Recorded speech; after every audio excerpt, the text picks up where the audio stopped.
Your Royal Highness, Your Excellency, honorary graduands, guests of the University, ladies and gentlemen, I welcome you all to this function, the official opening of the Monash Silver Jubilee celebrations. We are proud that His Royal Highness and His Excellency and so many other people of high responsibility and distinction in the community have accepted invitations to be present. The gathering is itself a notable event in the University's history. Your Royal Highness, accustomed to a different time scale, may possibly think that 25 years is no great time in the life of a university.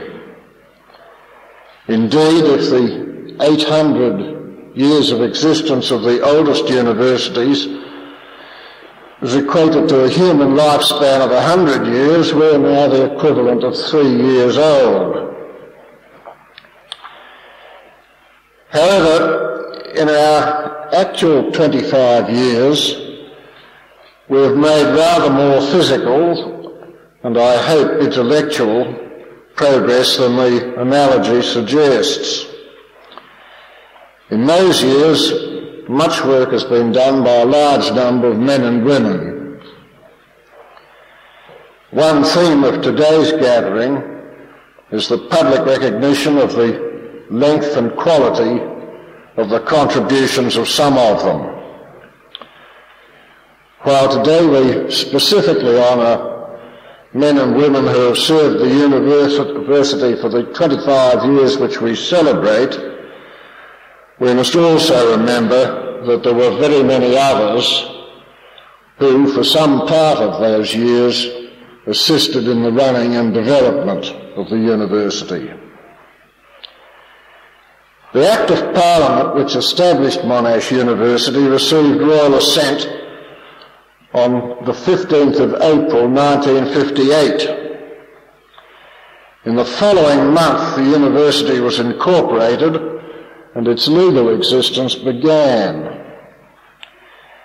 The event of 1961, which is being celebrated in 1986, was the arrival at the university of the first undergraduate students, 363 of them.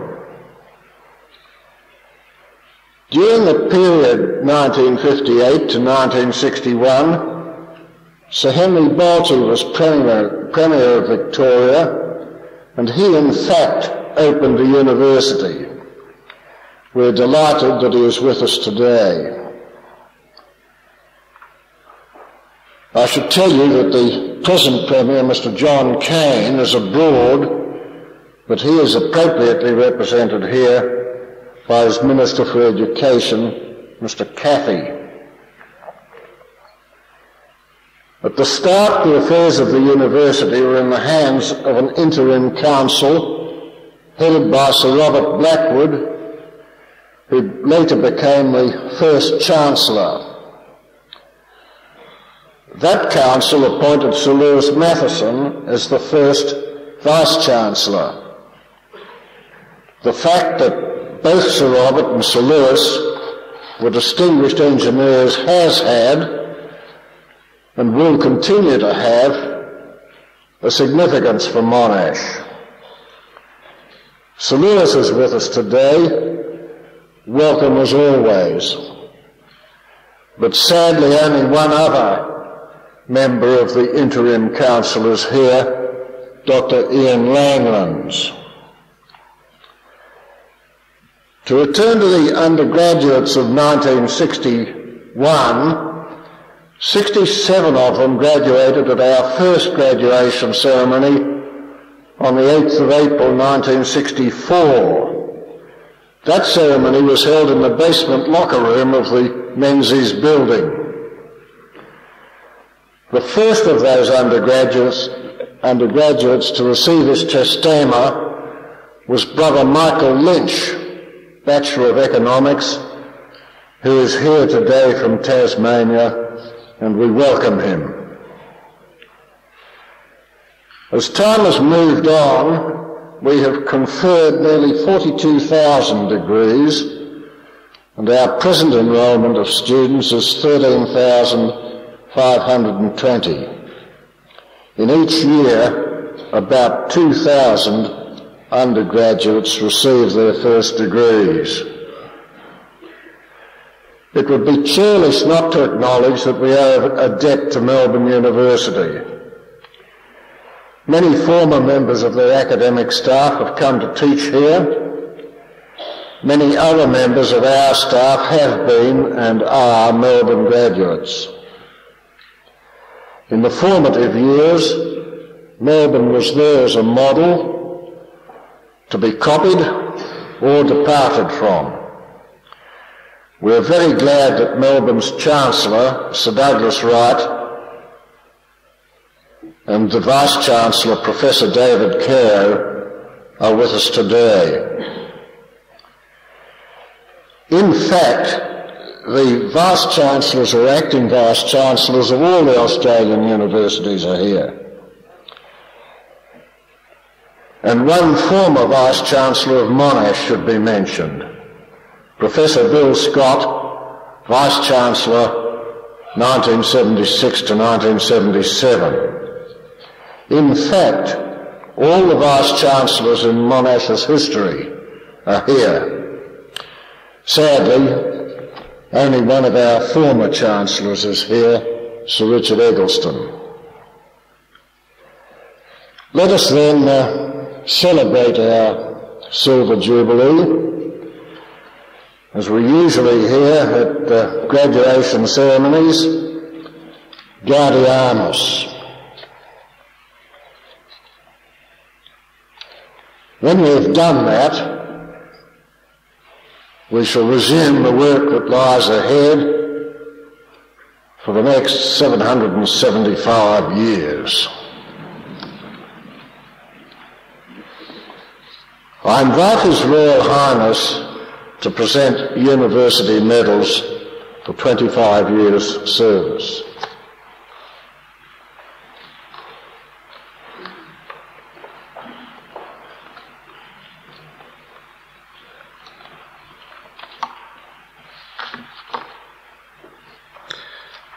David James Anderson, Technical Officer, Department of Chemistry.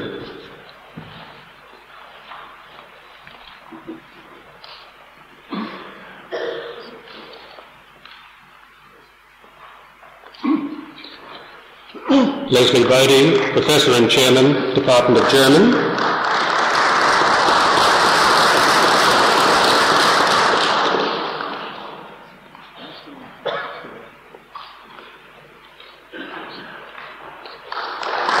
David Bradley, Professor and Chairman, Department of English.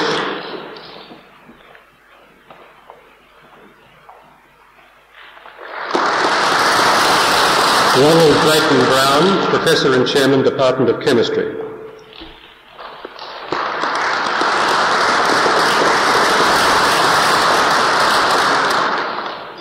James Douglas Butchart, former Registrar.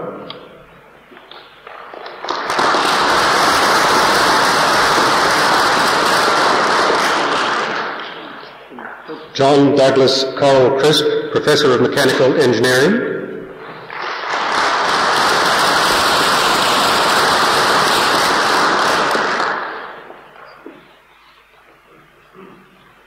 David Dixon Cuthbert, Senior Lecturer, Department of History.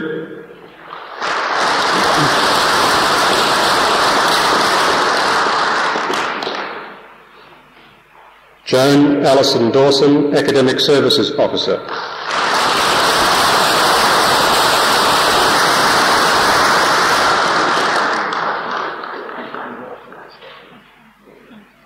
Beverly Downs, Principal Tutor, Department of Econometrics and Operations Research.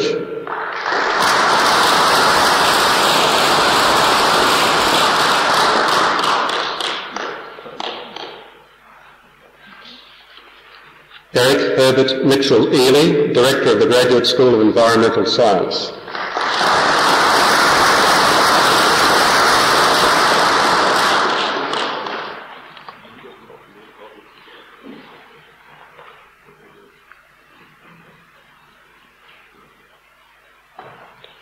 Douglas Raymond Ellis, Director of Sport and Recreation.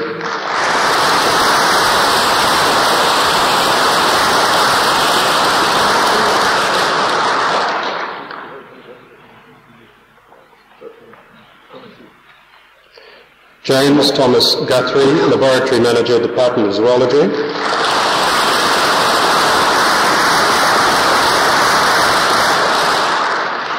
Lindsay James Harris, Engineering Draftsman, Buildings and Grounds Branch.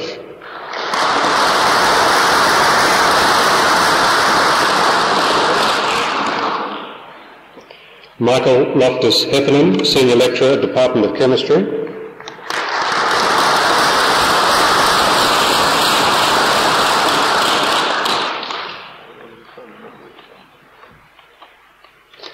Fraser Bruce Hercus, Senior Technical Officer, Department of Zoology.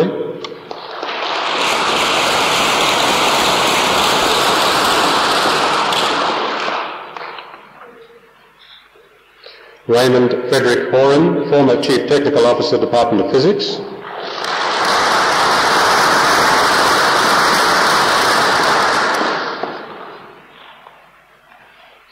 Kenneth Henderson Hunt, Emeritus Professor of Engineering.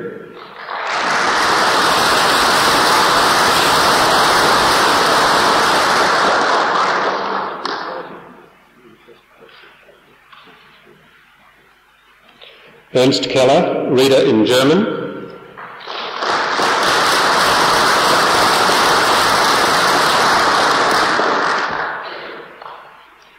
John David Legg, Professor and Dean of the Faculty of Arts.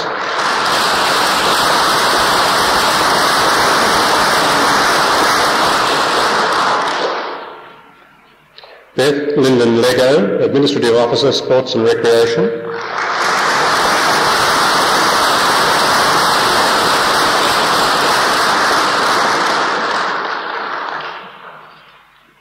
William George Matchin, Chief Technical Officer, Department of Chemistry.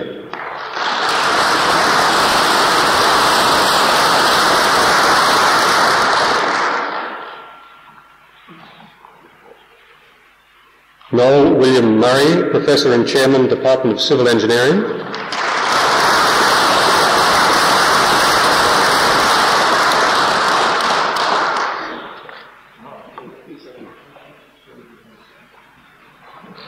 John Alexander MacDonald, Director of the Centre for Continuing Education.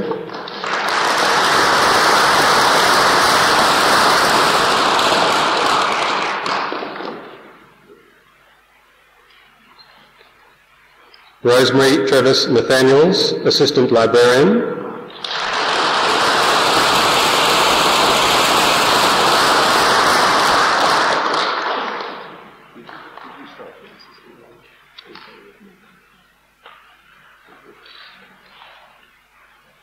Ernest Keith Nunn, Senior Lecturer, Department of Chemistry.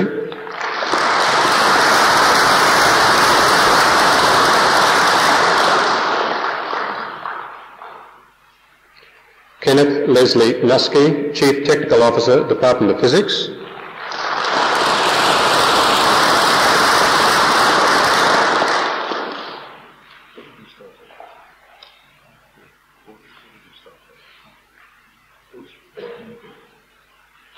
William Albert Rackinger, Professor of Physics.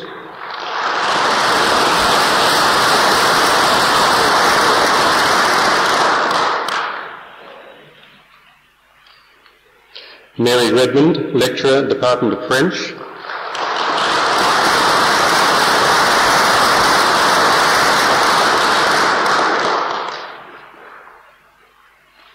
Kenneth George Rule, Works Manager, Buildings and Grounds Branch.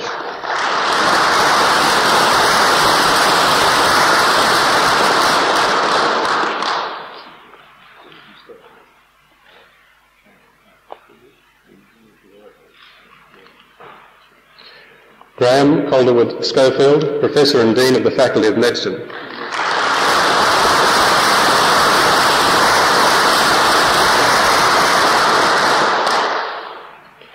John Hopkinson Smith, formerly Associate Professor, Department of Physics.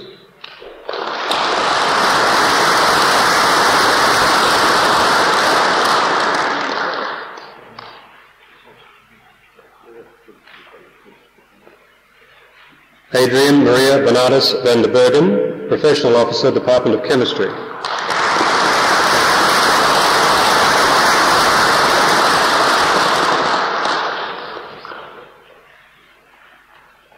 Norman Arthur Watt, Imports Officer, Comptroller's Office.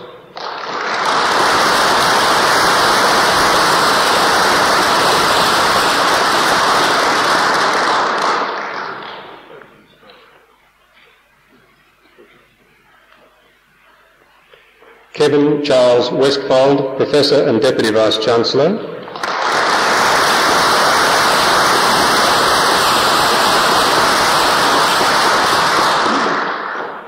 Bruce Francis Young, Laboratory Manager, Department of Materials Engineering.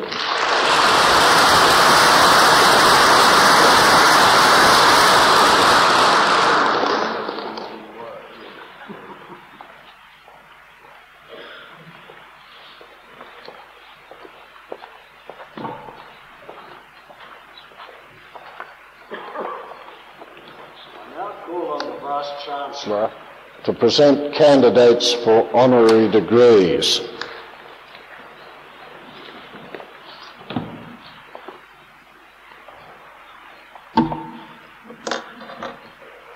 Mr. Chancellor, on the occasion of Monash University's Silver Jubilee, it is my pleasure to present a special candidate for an honorary degree. His Royal Highness's close ties with this university rest in the fact that he is the parent of our best-known graduate. We were delighted to confer upon His Royal Highness the Prince of Wales in April 1981 the honorary degree of Doctor of Laws. We are now honoured again, sir, that you have accepted our invitation to receive a degree and address us today. His Royal Highness, the Prince Philip, the Duke of Edinburgh, is no stranger to university campuses, certainly through a familiarity with the role of honorary graduand, but more significantly through his contributions as Chancellor of 4 universities. Despite his admission in one of his books, Men, Machines and Sacred Cows, published in 1984, that chancellors are more decorative than functional, the universities of Wales, Edinburgh, Cambridge and Salford could no doubt testify to the personal enthusiasm which is so characteristic of the Duke's approach to his commitments. Mr. Chancellor, this is not an occasion for presenting a detailed biography of His Royal Highness, but I should like to mention a few of his achievements and involvements which have affected us directly in Australia. The Duke of Edinburgh's connection with Australia has become strong since his first visit to Melbourne as a British naval officer at the end of the Second World War. He has visited Australia unofficially several times in relation to his interest in business and industry, design, science and technology. As patron of the Industrial Society, His Royal Highness has sponsored and attended 5 study conferences on the human problems of industrial committees within the Commonwealth, one of which was held in this country in 1968. For several years, the Duke has awarded the Prince Philip Prize for Design, the latest such award being made in March of this year. His other Australian visits concerned the conference of the Royal Agricultural Society of the Commonwealth in Perth, the 3rd and 6th Commonwealth Study Conferences in 1968 and this year, the Olympic Games in 1956 and the Commonwealth Games in 1982. Many young Australians have received bronze, silver or gold medals under the Duke of Edinburgh's award scheme, a program of challenging leisure time activities which encourages community service, adventure and personal achievement. In fact, since 1956, over 2 million young people in 40 countries have taken part. In addition, he is Colonel-in-Chief of the Australian Cadet Corps. The Duke of Edinburgh is especially interested in the fields of science and technology. A former president of the British Association for the Advancement of Science, he has acquainted himself closely with the effects of scientific research and its application in industry as a whole. The Duke's interest in the sciences apparently began with his preferences for mathematics and geography at school, offering a basis for his liking for navigation and seamanship. Later, his interest turned to modernisation and the problems of post-industrial society, and his perspective is always humanist. While offering encouragement for scientific advancement, he has striven to make readers and listeners aware of the responsibilities of science. He calls for a single campaign between scientific, technological and intellectual humanism to solve the major problems of overpopulation, underdevelopment and malnutrition. His well-known concern for the issues of conservation of natural resources and wildlife has led to his long-term commitment as President of the Australian Conservation Foundation and to the presidency of the World Wildlife Fund International. Indeed, he has written 2 books on the subject. In the many offices His Royal Highness has held and the hobbies and sports he has tackled, and I believe that only one sport, golf, defeated him, evidence of his personal effort to research his subject is always present. The published collections of his speeches reflect an amazing variety of topics which include management, liberty, philosophy, navigation, polo, communication, computerization, wildlife and conservation, sea warfare, political systems, education, horses and economics. He has entertained many an Australian at business functions and prize-giving ceremonies with his ability to draw together the threads of multifaceted arguments and present a consistent, often humorous overview. Perhaps his outspokenness and clarity of thought in issues demanding attention from government and industry is due as much to his interpretation of his royal family status as to the somewhat stern, physically rigorous, yet individualistic curriculum he studied as a teenager at Gordonston under the expert hand of Dr. Kurt Hahn. People in many countries have witnessed the translation of His Royal Highness's belief in human nature and society into extensive community service and patronage in needy areas. He combines his official duties with a talent for leadership, with the encouragement of cooperation and energy in others, and a natural love of science and the direction it can provide. Mr. Chancellor, it gives me special pleasure to present to you for admission to the degree of Doctor of Science honoris causa, His Royal Highness the Prince Philip, Duke of Edinburgh.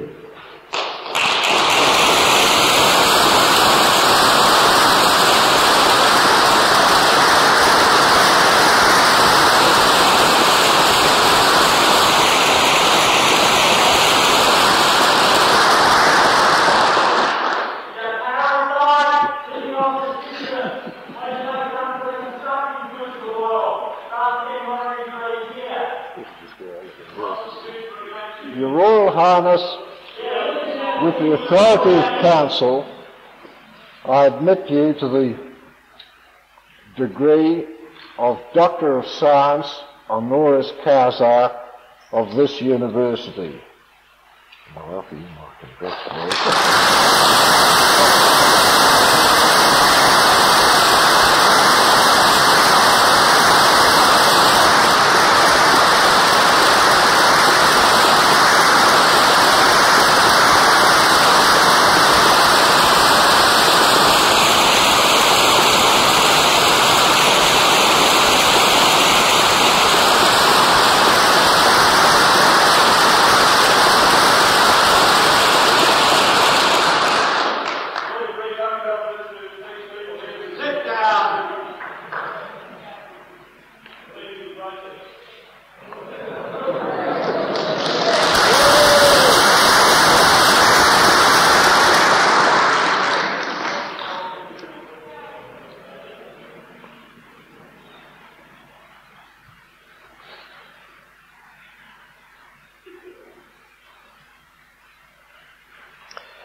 Mr. Chancellor, a number of writers in the field of social policy claim that the welfare systems of modern societies have their roots in the Judeo-Christian base of ethics. It may therefore be expected that present-day practitioners of the ethics of Christianity should continue to work in that tradition, and there are today in Australia many exponents who bear witness to this. Bishop Peter Hollingworth is one of the foremost of these exponents, combining work in the Anglican Church with practical welfare work both at local and national levels. From an early age, after schooling at Scotch College, Melbourne, though initially destined for a career in accountancy, he embarked on his lifetime work of Christian service, inspired by Anglican notables like Sambell, Tucker and Lloyd. National service in the 1950s included a spell as chaplain secretary in the Royal Australian Air Force. This was followed by tertiary studies, first in the form of a Bachelor of Arts degree and a Licentiate of Theology, and then a Diploma of Social Studies, all undertaken at the University of Melbourne. Later, he completed a Master of Arts degree at the same university on the topic of the Anglican parish priest and the welfare obligations, which consisted of an exploratory study of welfare involvement of the parish clergy in the Archdiocese of Melbourne. From the time of his earliest appointment as priest in charge of St Mary's Church, North Melbourne, through further like appointments to other Melbourne parishes, he was elected Canon of St Paul's Cathedral in 1980 and most recently elevated to become Bishop of the Inner City area of Melbourne in 1985. During these 25 or so years of service in the Anglican Church, Peter Hollingworth has been active in its role of social responsibility, acting in many executive capacities on its formal boards and committees. Associated since the mid-60s with the Brotherhood of St Lawrence, one of Victoria's foremost voluntary organisations, he became its executive director in 1980. His work with the Brotherhood has brought him into close contact with the socially disadvantaged people of our society, and he has become particularly known for his staunch advocacy for social justice for them. He has written of his involvement in the following way, to quote, "I have been involved mainly in highly mobile urban areas where traditional family and neighbourhood supports have often collapsed. In such circumstances, those in welfare must aim to recreate a sense of neighbourly reciprocity, thereby improving people's capacity to manage their lives and secure community resources adequate for those purposes. There are, however, macro and micro context. The former deals with the politics, policy and power to create changes, the latter by lifting expectations and quality of life in local settings." Close quotes. Peter Hollingworth moves effectively and efficiently between these macro and micro settings. At the micro level, with the Brotherhood of St Lawrence, which is well known and respected for its innovative and high-quality work, he was the initiator of its imaginative family centre project, which demonstrated an up-to-date approach to providing poor people with the necessary resources to fulfil their potential and change their lives for the better. At the macro level, he was amongst a small group of people who threw their energies into the pensions reform campaign of the early 1970s, which resulted in increases in the base rate of pensions and the regular indexing of pensions to the Consumer Price Index. In more recent years, he attended the Economic Summit as a representative of the welfare field. He has also published widely, writing on the theme of the disadvantaged in Australian society. His first book came out in 1972. His recent book, Australians in Poverty, first published in 1979, is now in its third edition and was adopted as a higher school certificate text for the subject of English, Economics and General Studies. His work included a leading role in the campaign that led to the establishment of the Australia-wide inquiry into poverty, which was chaired by Professor Ronald Henderson. With all that, he has still found time for other forms of service. For instance, a term spent of 2 years as a member of the council of this university. In 1976, he was appointed an officer of the Most Excellent Order of the British Empire. and it is right and proper that we should now honour him for his contributions to the disadvantaged in Australia.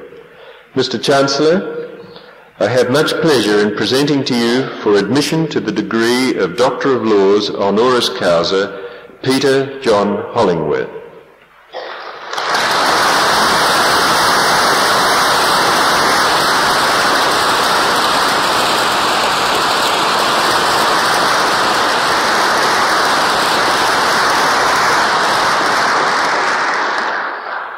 With the authority of Council, I admit you, Peter John Hollingworth, to the degree of Doctor of Laws honoris causa of this university.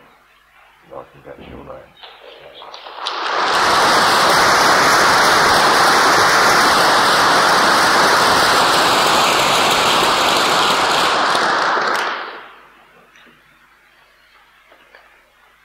Mr. Chancellor, Emeritus Professor Sir Edward Hughes, a graduate of medicine from the University of Melbourne and Professor of Surgery at Monash University from 1973 to 1984, is recognised internationally as a master craftsman of colorectal surgery and as a clinical scientist. At school and at his university, he was a notable athlete, gaining the public school's record for hurdling and an Australian University's blue for football. Academically, he gained honours for each annual examination and several prizes during the medical course. In 1950, he was appointed surgeon at the Royal Melbourne Hospital, and in 1973, he was appointed Professor of Surgery at this university. Throughout his professional career, he has systematically collected and classified data from a large series of patients with cancer and other diseases of the large intestine. Through the establishment of his own clinical registry, he has achieved a remarkably comprehensive follow-up on the long-term results of management of these diseases. In 1964, he was appointed the Sir Arthur Sims Commonwealth Travelling Professor, and in 1965 a Moynihan Lecturer at the Royal College of Surgeons of England. In 1972 he was awarded a Hunterian Professorship by the Royal College of Surgeons of England in recognition of his contribution to the decreasing the risk of infection in patients undergoing surgery for diseases of the large intestine. He has been an invited participant at many international symposia. He was admitted as a Commander of the Most Excellent Order of the British Empire in 1971 and was knighted in 1977. Sir Edward has published almost 300 scientific papers and is the author and co-author of several major books on colorectal surgery, the latest being in 1983. He has generated an impressive range of papers in the surgical literature in conjunction with many of his colleagues both within and beyond his own department. For Sir Edward, this achievement represents perhaps the greatest personal satisfaction he has gained during his years with Monash.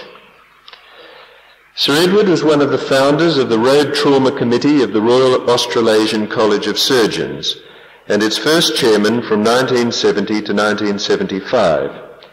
As its foundation chairman, he was responsible for the direction taken by the Road Trauma Committee in the vigorous campaign to promote the compulsory wearing of seatbelts. Under his leadership, members of that committee worked actively in preparing submissions to government, in giving evidence to committees of inquiry, and in acting as an influential public health body which eventually succeeded in persuading the Government of Victoria to introduce legislation for the compulsory wearing of seatbelts. It is a matter of considerable historical interest that Victoria was the first state in the world to introduce this legislation, which has enabled road fatalities and injuries to be reduced by about 1/3. Corresponding legislation was subsequently introduced in all other Australian states and has been enacted in many overseas countries with a similar reduction in the road toll. In 1974, Sir Edward's work also led to the enactment of legislation for compulsory blood alcohol tests for all adult road crash casualties, and in 1976 to random breath test legislation. All of these measures have been highly important components of strategies directed towards a much-needed reduction in drink driving fatalities and injuries. Sir Edward was President of the Royal Australasian College of Surgeons between 1975 and 1978, after earlier occupying the posts of Censor-in-Chief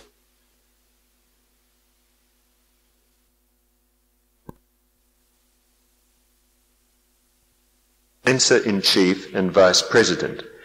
It was fitting that he should have held the office of President in 1977, the year of the Golden Jubilee of the foundation of the College.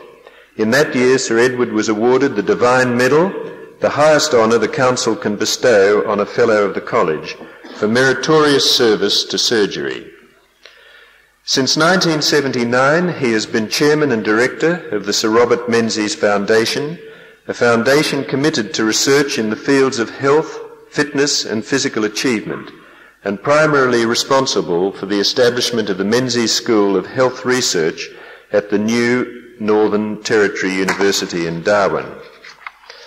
Sir Edward's work in many roles exemplifies his broad-ranging interest in and effective commitment to the welfare of the Australian community.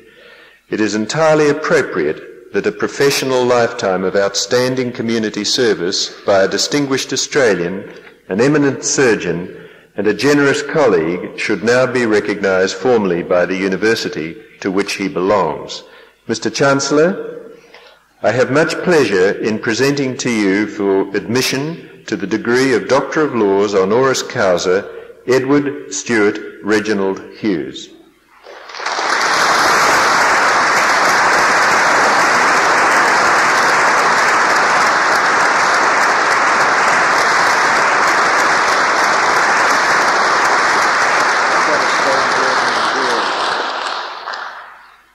With the authority of Council, I admit you, Edward Stuart Reginald Hughes, to the degree of Doctor of Laws of this University, honoris causa.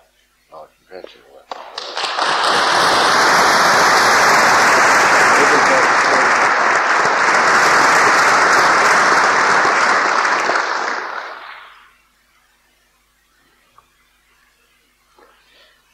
you. Mr. Chancellor, it would be difficult to estimate the value of the contribution made to this university by Mitchell McKenzie during his continuous term of almost 17 years as a member of its governing council.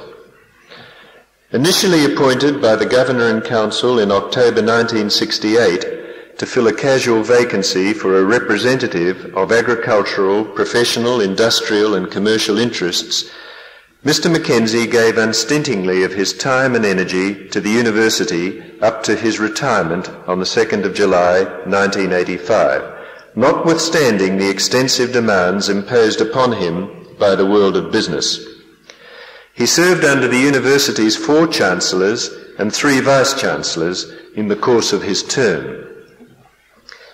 In addition to his regular and constructive input to the proceedings of council meetings, Mitchell McKenzie's main contribution was as a member of the university's Finance Committee, a position he held continuously from 1969 up to his retirement. In this capacity, he assisted enormously by ensuring the university's teaching and research programs were on a sound financial footing. He was an inaugural trustee of the Monash University Foundation, established in 1983, and a member or alternate member of the Executive Committee of Council from 1970 to 1985. Mitchell McKenzie also served the university with distinction as a member of the Monash Review Committee, established by Council at the end of 1977, to investigate various aspects of the university's government and administration. He served on the Honorary Degrees Committee and the Religious Centre Advisory Committee, and chaired an inquiry into bookselling on campus in 1976. In addition, he made a lasting impression on the makeup of the university's senior ranks through his contribution at various times to selection committees for the positions of Chancellor, Deputy Vice-Chancellor, Comptroller, Dean of the Faculty of Arts, and for chairs in the disciplines of English administration, economics, econometrics, and law. Notwithstanding his retirement from council in July last year, Mitchell McKenzie continued to serve the university until September as a member of the Senior Management Review Committee. The man who joined council in the late 1960s will thus be instrumental in setting the course for the university to head into in the 1990s. Mitchell McKenzie's business career embraced many years with the pastoral company Young Husband Limited as a manager of the Melbourne office, general manager and director, and finally chairman and managing director at the time of the company's takeover by Eldersmith Goldsborough. He has served on the boards of many companies, including the Australian Agricultural Company Limited, Massey Ferguson Australia Limited, Petersville Australia Limited, Elders IXL Limited, and Carlton and United Brewery Limited. He had a long association with the Australian Wool Corporation and chaired its Objective Measurement Committee. He was a member of the Victorian Totalisator Agency Board and served on the committee of the Moonee Valley Racing Club. In recognition of his distinguished service to the pastoral industry, he was created an Officer of the Order of Australia in this year's Australia Day Honours List. Today we honour a man of great warmth and wisdom who endeared himself to all with whom he worked at Monash. It is with great pleasure that we welcome him today to permanent membership of the university as one of its graduates. Mr. Chancellor, I present to you for admission to the degree of Doctor of Laws, honoris causa, Hugh Mitchell McKenzie.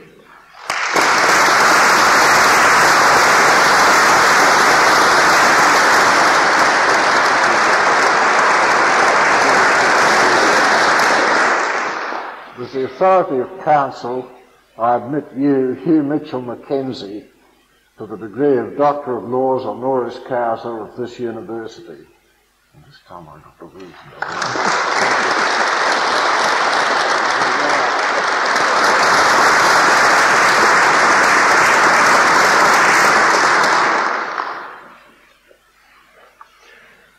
Mr. Chancellor, Sir James McNeill is currently the longest-serving member of the Monash University Council. He was appointed by the Governor in Council on the 5th of August 1969 to succeed Sir Robert Blackwood, the university's Foundation Chancellor, and has subsequently been reappointed for 4 more successive terms, a total of almost 17 years. During this period, despite the heavy demands of his extensive commitments to industry, Sir James has worked tirelessly to further the interests of the university. Much of this contribution has been of an informal nature, where Sir James has brought his influence in the world of commerce to bear on numerous issues affecting the life and affairs of Monash. An example of such activity is the key role played by Sir James in negotiating the agreement with IVF Australia Limited to license the commercialisation of the university's international recognised expertise in vitro fertilisation techniques that hopefully will channel some funds into the university's continuing research programs. Sir James was appointed to the Finance Committee of Council in October 1969 and succeeded Mr. J.G. Wilson, now Sir John, as its chairman in June 1973, a position he has filled with great distinction ever since. It is in this capacity that Sir James has made his most enduring contribution to the university. Under his guidance, the Finance Committee has laid the foundations that underpin the whole of the university's teaching and research programs. He is the inaugural chairman of the Monash University Foundation, which was established in 1983, with the aim of giving the university an important measure of financial autonomy. He served for some time as an administrator of the university's superannuation scheme in 1972 and has been a member of the Council's Executive Committee continuously since 1974. The university's management bears and will continue to bear the stamp of Sir James McNeill's influence. He was a member of the selection committees that recommended my own appointment and that of my designated successor, Professor Logan, as Vice-Chancellor, as well as those of the former and current controllers of the university. Sir James chaired the three-member committee established by Council in May last year to review and report on the senior management structure of the university in view of the imminent retirement of a number of the senior officers. The report of this committee recommended a management structure which is designed to take account of the university's current needs and future directions. In the world of business, Sir James has had a distinguished career spanning some 51 years with the BHP Company Limited, commencing as a trainee accountant in 1933 and culminating in the positions of Managing Director between 1971 and 77 and Chairman of Directors and Director of Administration from 1977 until his retirement in 1984. He holds continuing appointments as Chairman of Tube Makers of Australia Limited and a Director of the ANZ Banking Group. He is a past President of the Australian Mining Industry Council and a member of the International Council of the Morgan Guarantee Trust Company of New York. He held appointments on the Finance Advisory Committee of the Walter and Eliza Hall Institute for Medical Research and on the Asia Pacific Advisory Council of ATT International. Sir James was appointed a Commander of the Most Excellent Order of the British Empire in 1972 and created a Knight Bachelor in 1978 for distinguished service to Victorian industry. His hometown university, the University of Newcastle, conferred upon him the honorary degree of Doctor of Science in 1981 in recognition of the achievements of his distinguished career in Australian industry. Now it is our turn to honour him and to thank him for his friendship, his support, and his sustained contribution to the development of this university. Mr. Chancellor, it is with great pleasure that I present to you for admission to the degree of Doctor of Laws, honoris causa, James Charles McNeill.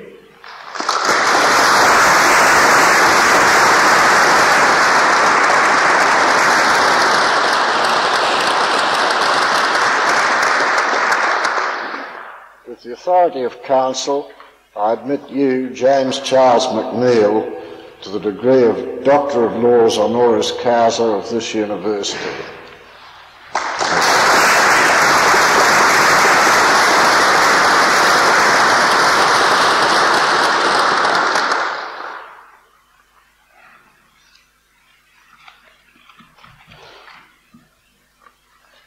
Mr. Chancellor, John Mackintosh Young is presented here this afternoon as a man who has rendered outstanding service to the community of Victoria.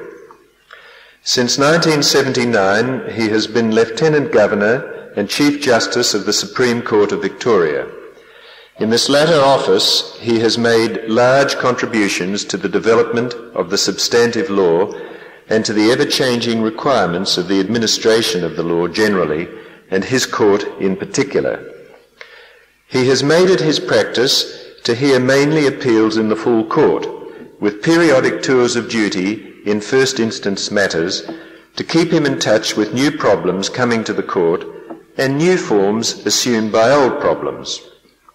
In the full court, a high proportion of time is spent in dealing with criminal appeals, and the resulting records constitute a unique collection of learning and experience to which Sir John Young has indeed made a very large individual contribution. Sir John would probably describe himself as a man of a conservative turn of mind. With that, he combines a willingness to entertain new ideas and, when these are accepted, to work towards converting them into reality. These qualities have been illustrated in his activities outside the courtroom. As Chief Justice, he is President of the Victoria Law Foundation which selectively provides funds for undertakings relating to the study of the law and publication of relevant works, for research into matters of administration and policy, and for the support and improvement of various institutions such as libraries and various bodies working in relation to the teaching or administration of the law and the legal profession. One of the recent products of the Law Foundation funding has been the Civil Justice Report, which was produced with Sir John's close personal collaboration. Another forward-looking project, peculiarly within Sir John's sphere, is a total revision of the rules of the Supreme Court, a task not successfully attempted for 100 years, but now well advanced. Away from his profession, Sir John has made other material contributions. He is currently Chancellor of the Priory of the Order of St John in Australia, from which the St John Ambulance Association and the St John Ambulance Brigade spring. In that office, he has led the Priory through its centenary celebrations in 1983 and is currently involved in a complete restructuring of its organisation. He is also President of the Victorian branch of the Scout Association, and as such presides over the branch executive committee, which is currently working to widen the base of the movement by extending it in underprivileged areas, and which is also engaged in preparations to host a world conference in 1988. For all these things, the people of Victoria are indebted to him. But in addition, a special debt is owed to him for his conduct in stabilising the disturbed condition of the governorship of this state during the past 12 months. During this difficult time, as Lieutenant Governor, he administered the office unobtrusively and with exemplary dignity, and both the Premier and the present Governor, who is with us today, must be grateful to him. To complete this citation, Mr. Chancellor, I refer to some personal matters. Sir John was educated at Geelong Grammar and came under the influence of Sir James Darling, then in the first decade of his headmastership. He remains a friend of Sir James to this day. Sir John was at Oxford at the outbreak of war. He joined the Scots Guards and took part in the invasion of Normandy when, among other things, he learned that it was difficult for a military operation to succeed when faced with a welcoming population armed with Calvados. At the end of the war, he returned to Australia and on admission to the bar became associate to Sir Owen Dixon, by whose example he was greatly influenced in his subsequent career. In this hall, it should be mentioned that he was, for 6 years, 1968 to 1974, consultant to our law school in company law, a subject in which he had lectured at Melbourne University and on which he was the joint author of a textbook widely used in the profession. Mr. Chancellor, it gives me much pleasure to present to you for admission to the degree of Doctor of Laws honoris causa, John McIntosh Young.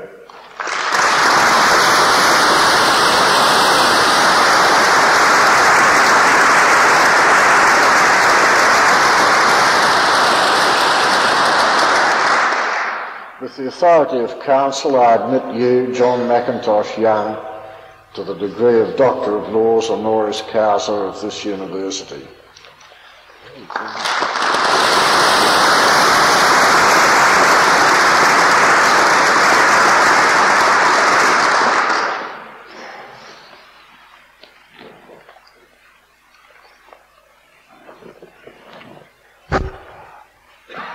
I now invite His Royal Highness to address the gathering.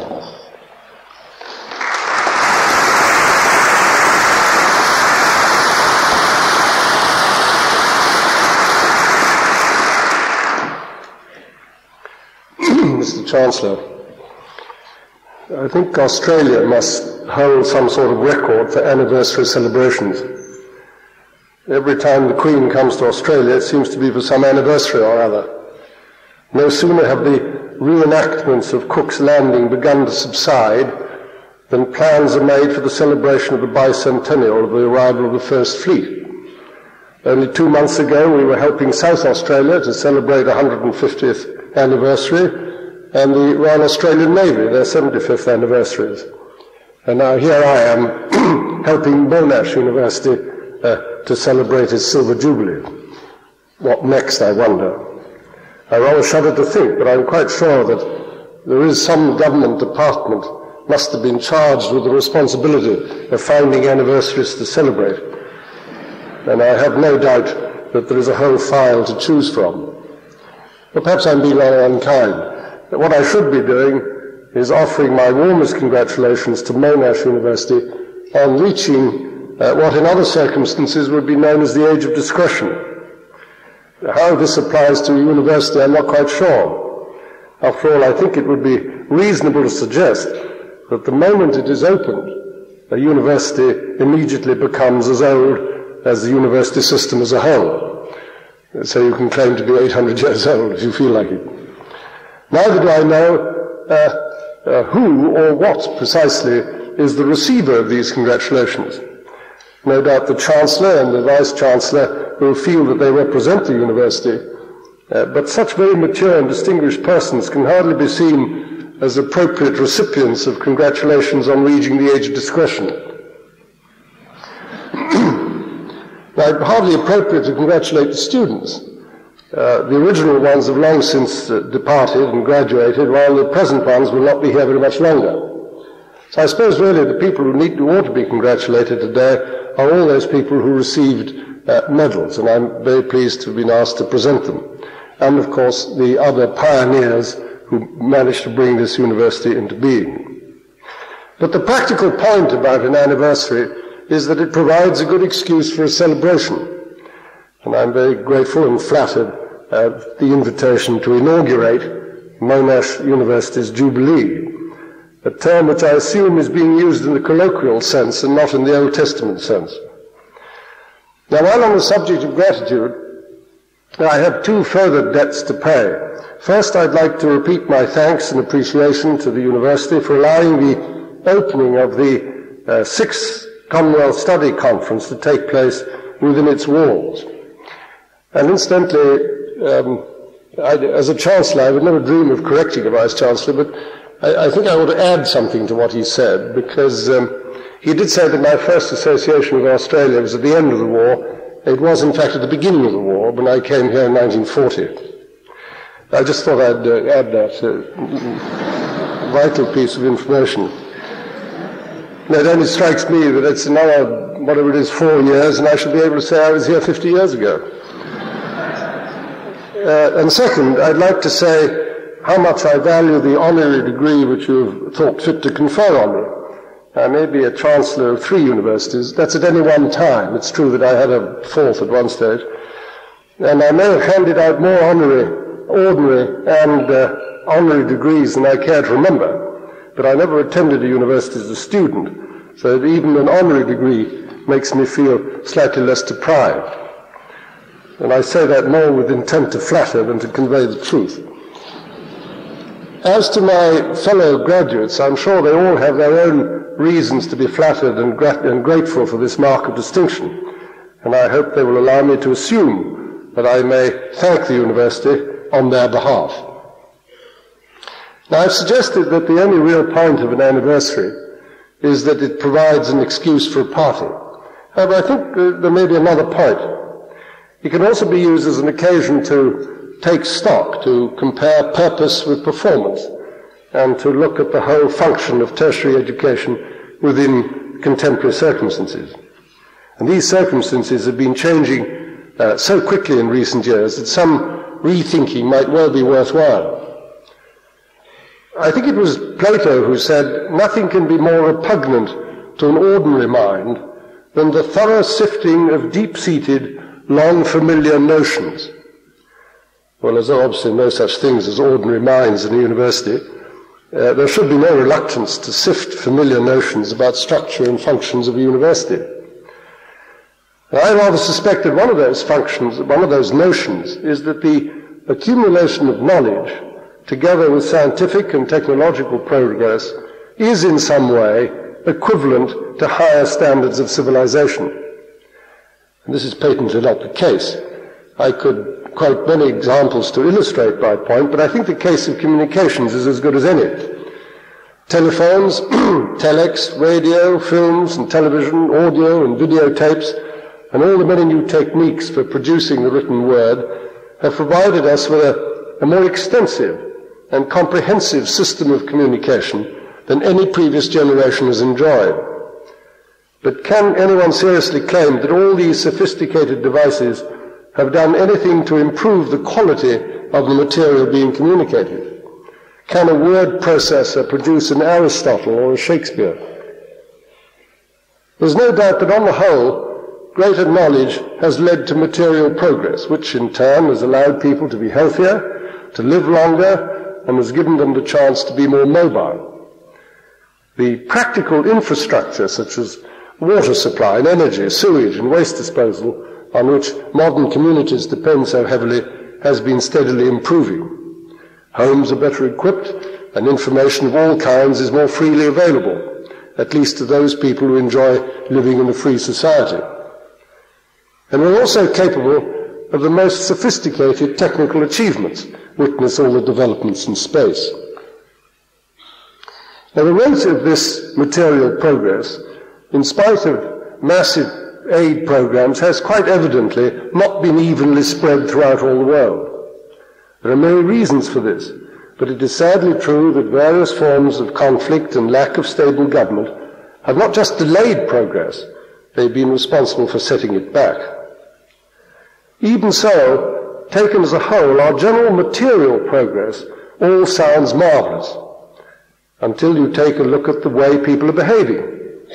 Wars, crime, terrorism, riots, drug-taking, fraud, interreligion and intercommunity violence, oppression of minorities, political dictatorships, torture, censorship, overpopulation, excessive exploitation of natural resources, pollution of the land, water and atmosphere, and the destruction of the natural world of wild plants and animals.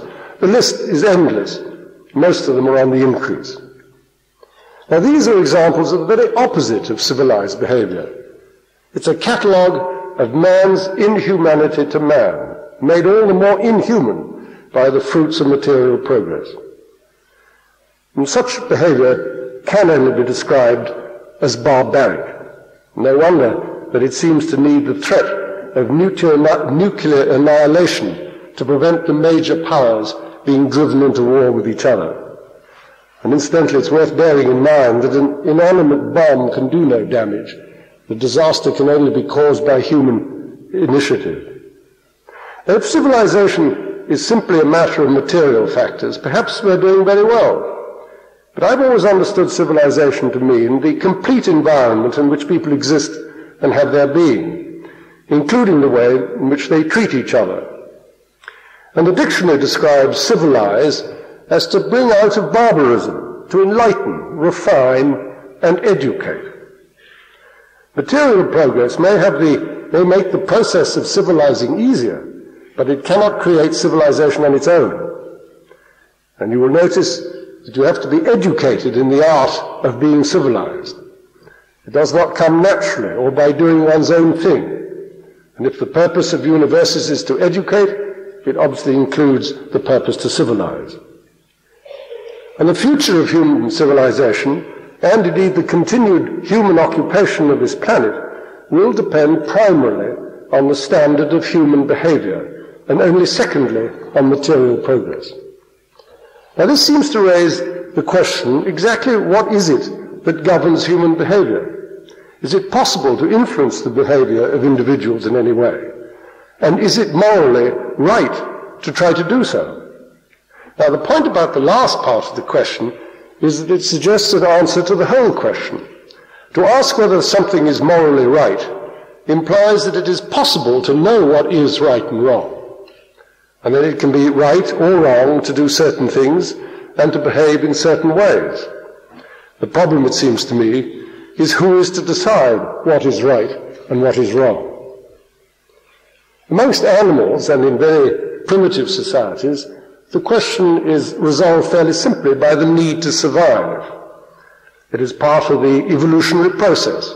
Behavior that ensures survival is right, while behavior which does not do so results in the extinction of the species. And the only trouble is that no individual is left of the species capable of learning that doing the wrong thing had caused it to become extinct. And from the point of view of human survival in evolutionary terms, a man-made nuclear holocaust would definitely prove to have been wrong, but unfortunately only in retrospect. There's really no excuse for mankind to be put at this risk. The ability to think and reason and to visualize the consequences of actions is surely sufficient to be able to establish what sort of behavior is most likely to be disastrous for the individual, for a community, for a nation, or for the whole world for that matter. To take an extreme example, it's quite possible to forecast the consequences of a nuclear war. Therefore, no great intellectual effort is required to decide that it would be wrong in every sense for anyone to order the use of nuclear weapons. There are other activities, such as crime, which may not threaten the human species with extinction, but which are nonetheless extremely unpleasant for its victims and for the rest of the community. And we know from experience that if crime is not controlled by some judicial system, the chances are that individuals will take it into their own hands to exact retribution, and before long the natural law of the jungle takes over, and might becomes right, and the gang dictates to the individual. In either case, that is, whether there is a rational legal system or whether the jungle law applies, the perpetrator of an unacceptable act has to balance up the advantage he gains from his action against the disadvantage of the possible revenge of his victim, or of the gang with the might, or of the judicial retribution. But retribution under the law of the jungle is adjusted in severity to achieve effective results. However, it is not quite so easy to ensure that the threat of judicial retribution is sufficient to outweigh the perceived advantage of the original action. The fact is that the creation of a code of right and wrong, based entirely on practical considerations and enforced by the imposition of penalties, is a very negative and mechanistic way of going about things. Where it has been tried, particularly in dictatorships, which acknowledge no moral basis for their legislation, the results have not been conspicuously successful. And if one did not exist before, it inevitably leads to the emergence of a police state, or in other words, controlled by the government gang. Apart from any other consideration, such a pragmatic code would have nothing to say about marriage and divorce, medical ethics, abortion, and other what we describe as moral issues. In principle, it would be much more satisfactory if each individual could be encouraged to learn a generally accepted code of right and wrong and help to acquire the necessary conviction to abide by it. And the important point is that such a code is not self-evident, but like civilization, it has to be created. Now, there's no such problem about acquiring conviction. The fact is that children go through a period during which they learn to acquire the beliefs and standards of behavior commonly held by their families and communities by a process known as imprinting. When this imprinting is reinforced by intellectual argument, people can become totally committed to their beliefs. Witness the religious and political martyrs. People do become committed to political ideologies to the extent that they are perfectly willing to take violent and aggressive action to enforce their ideas on the rest of the community. People can become addicted to evil and feel justified in causing harm to others. Terrorism is just a case in point. And this phenomenon has made things particularly difficult for the many religions which preach brotherhood and peace. In Christianity, it has given rise to the concept of the just war. It therefore seems that nature has provided a mechanism to give people the will to abide by a particular code of behavior, and that code does not have to be limited to a negative and mechanistic system based only on the need to survive or to prevent crime. It should therefore be possible, at least in theory, to construct a positive code which would deliberately encourage behavior designed to produce a civilized, creative, and peaceful community. But there's the rub. Who's going to produce such a code? And how are individuals to be imprinted with it?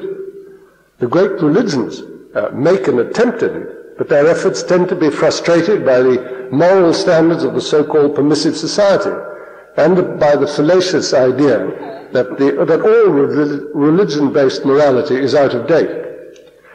Furthermore, the whole problem is complicated by progress in science and technology, which have opened up new options and set new and very difficult moral choices. But this is a problem that must have plagued mankind ever since our earliest ancestors began to communicate with each other. It's been tackled by philosophers through the ages, but only the great religious leaders seem to have provided any sort of answer. Unfortunately, and typically of human nature, even the most benevolent creeds have been made the cause of violence and conflict by zealous supporters. The anomaly seems to lie in the fact that people cannot be relied upon to behave rationally. As even St. Paul said, for I do not do the good I want, but the evil I do not want is what I do. There is so often a great divide between what we would like to do and what we know would be the sensible thing to do. In many cases, the options are by no means all that clear-cut. Now, it's true that the ancient Egyptians realized that the brain was divided into two halves and that each half seemed to control the opposite side of the body. However, it was only relatively recently that it was discovered that the two sides of the brain had different functions in the thinking process. In very simplified terms, the left brain appears to deal with all the practical and rational functions, while the right brain manages the emotional and aesthetic aspects. The left brain might be seen as the source of scientific activity, and the right brain as the seat of religious feeling. Incidentally, there's no more reason for science and religion to be incompatible than for the two halves of the brain in a reasonably balanced personality to be in conflict with each other. When they are in conflict, the individual is likely to suffer from epilepsy, and something similar seems to happen to communities where science and religion are seen to be alternative and mutually exclusive concepts. Now, I would like to suggest that contemporary materialist education concentrates almost exclusively on the training of the left or practical and scientific side of the brain, while the right brain is allowed to develop as best it can on its own. And the consequence is not always apparent during the process of education, since at that stage of individual development, most young people, other than those who are committed rebels, are prepared to conform to the patterns of behavior expected in the home and by schools and universities. Needless to say, if no obvious pattern of behavior is demanded, then every kind of irrational behavior can be expected.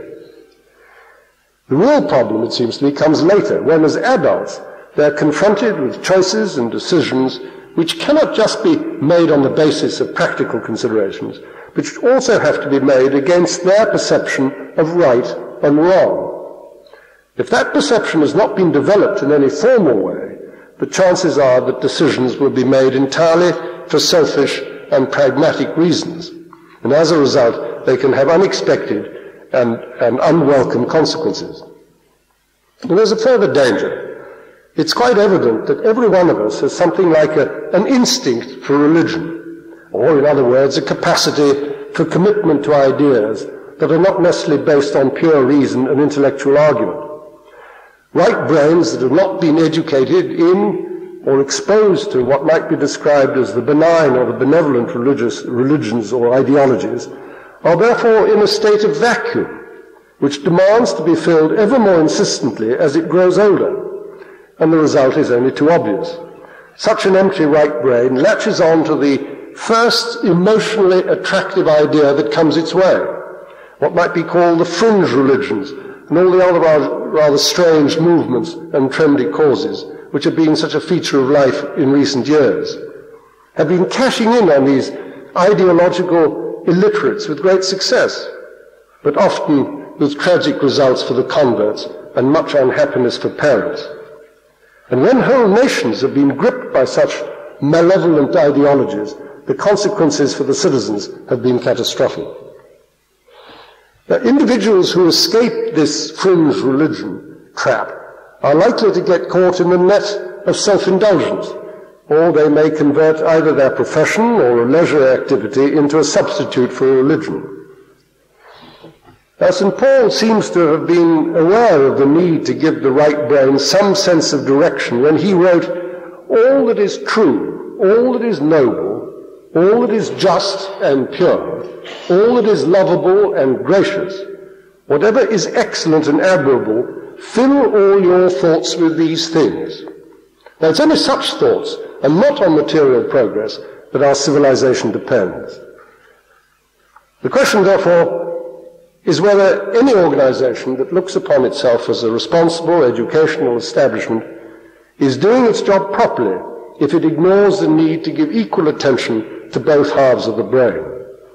Just as material progress depends on the education of the left brain in the proven principles of science, so the development of civilization depends on the education of the right brain in the proven principles of civilized human motivation and behavior, and its exposure to the civilizing influence of the arts.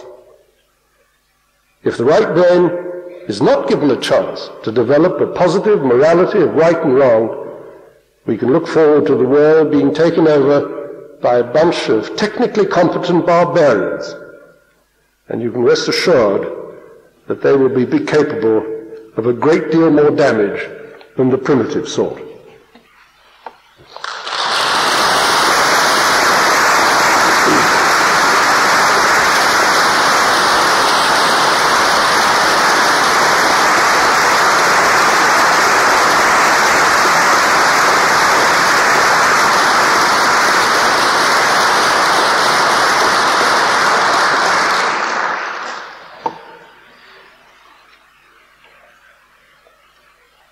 Ladies and gentlemen, thank on your behalf His Royal Highness for what he has said to us today on this occasion.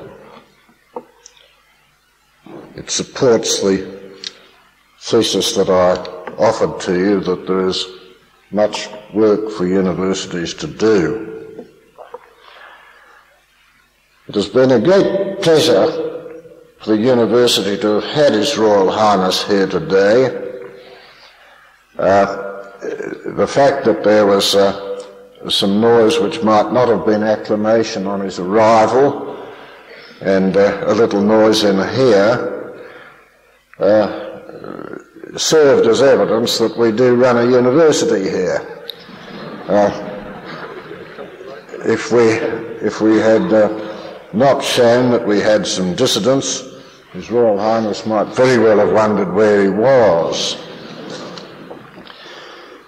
I tell you that he has taken these things in great good humour.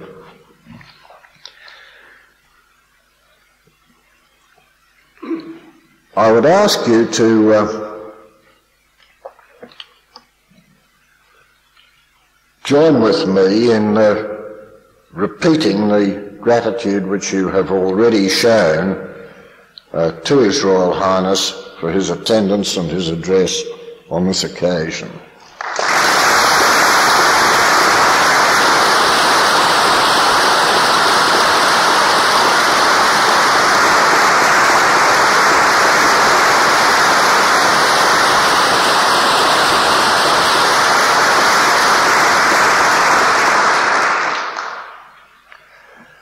Now I bring these proceedings to a close.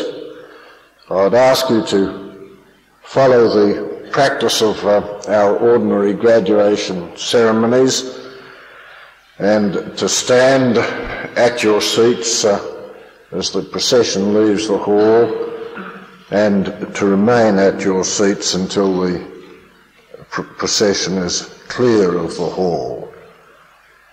I think you all know that you're invited to afternoon tea to follow.